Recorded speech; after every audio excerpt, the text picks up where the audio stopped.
What's up, guys? It's TJ here. Hope you guys are doing great. Today is probably day like 305 or something like that, so I figured I'd do an update in honor of the Spartan race and the warrior spirit, and let you guys know what's been going on. So yeah, in the beginning of this full moon, I was like feeling a little off, which was probably about like 5 days ago. I was going through a little lull, and it was in that span of time where I feel like I was being shown this new level, this new space that I'm in is going to demand 100%. It's going to demand 100% of me, 100% of my effort.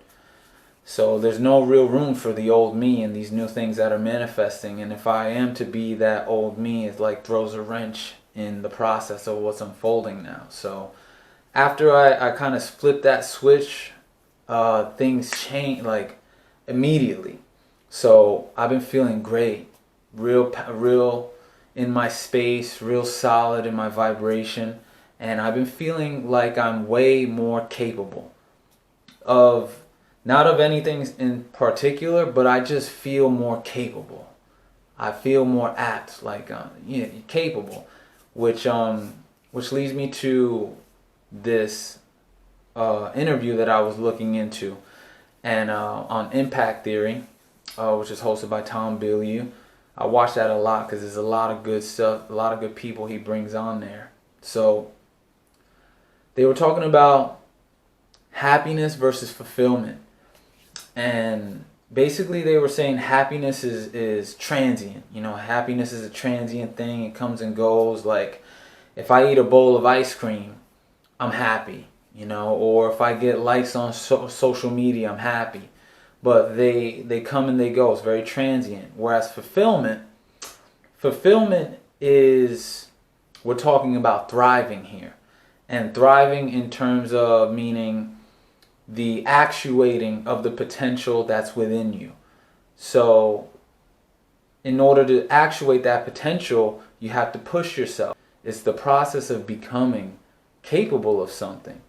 And that hit me like this is the path that I'm on right now. It is 100% about the process of becoming who you are, becoming someone who's capable of receiving said thing whatever it is. It's not the receiving of the thing in and of itself. And Tom gave an example of, he was like, when I did an interview for David Goggins, which is this real, like, he's like a Navy SEAL, retired Navy SEAL who's real badass and all about mental strength and has achieved a lot of world records and stuff like that.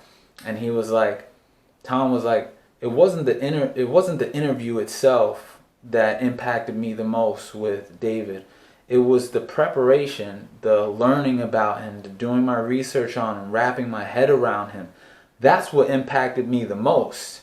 And the interview is just like that's the after effect. That's the cherry on top. It's the journey you have to go through of becoming capable of something. That's what changes you. So when people feel like they're owed something, it's like, and this was all brought up in the interview, and they were saying, like, no, you don't know that that's not serving you. If you're owed something, you get those things, that's not serving you in the long run, because you'll either not get that fulfillment or you will not develop the skills necessary in order to thrive. And another thing that was brought up was that you have to dazzle people. You have to, it's like when you step in a room and people are like, yo, what is up with that guy or that girl? They hit different. That vibe hits different. And it's the hours that you put in that goes into that's what they're feeling. That's the juice. That's the sauce.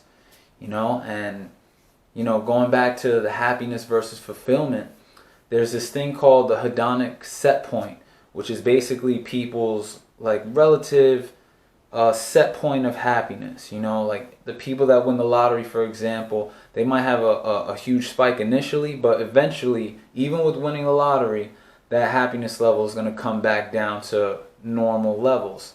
So what was found in research is that people that engage in activities that are meaningful to them, in the research they were calling gratifications, seem to show that those activities were more immune to the hedonic set point, and they called them gratification. So I'll read what I got from the article.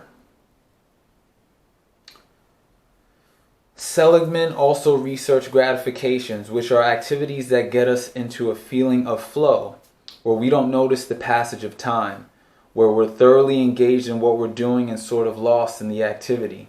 This occurs most easily when we face a challenge that's both fun and the right kind of challenge for our abilities. Not too difficult lest we feel discouraged, but just difficult enough to keep us feeling challenged.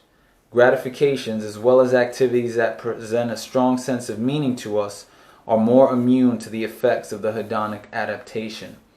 So, the point is, challenge yourself, because it's in that process of becoming capable of overcoming that challenge that you are going to feel the best. You're going to feel more fulfilled, because like we've been talking about this whole video, improving is an absolute foundational pillar to happiness. So this is what my mind has been wrapped around lately. This is what my heart's been wrapped around lately as well, among other things. And I just wanted to share with you guys an update. Day 300, we keep on going strong. We're going strong. So as always, if you guys got anything from this video, be sure to share, like, comment, and subscribe. Leave some comments below so we can chat it up. And until next time, remember, a greater perspective can lead to a greater connection. Peace.